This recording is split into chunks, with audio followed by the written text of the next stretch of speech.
नमस्कार मित्रांनो, मी शेतकरी पुत्र मळगावकर, तालुका मालेगाव, जिल्हा नाशिक।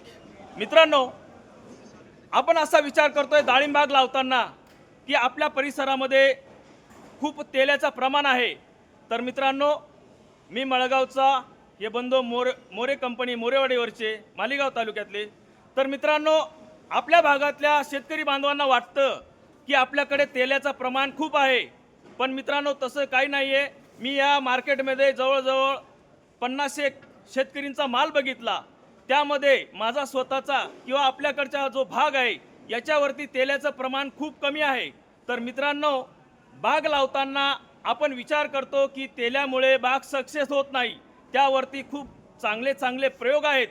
तर मित्रांनो, मला असं वाटलं की माझ्या मालासारखा माल किंवा माझ्या मालापेक्षा भारी माल दुसऱ्याकडे आहे का। आता इथं शेतकरी बांधव सुद्धा जमलेले आहे। याच्यामध्ये तेलाचं प्रमाण वाटतं का तुम्हाला?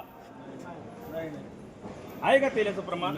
तर मित्रांनो, जोही महाराष्ट्रामध्ये शेतकरी बांधव डाळिंबाचा शेती करतोय, त्या शेतकरी बांधवाने मी 100% आवर्जून सांगतो की डाळिंबमध्ये जर कधी तेल्या आला असेल तर त्याला निमकरण, Z78 आणि भीमसिंग कापूर याचा तुम्ही 15 दिवसाने तरी फवारा घेतला तर आपल्यामध्ये तेलाचं प्रमाण येत नाही।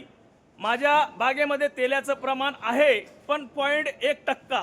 मी तोच प्रयोग आणि तोच स्प्रे करतो। मित्रांनो, तेलासाठी हा रामबन आणि खूप चांगला उपाय आहे। जय जवान, जय किसान, जय महाराष्ट्र।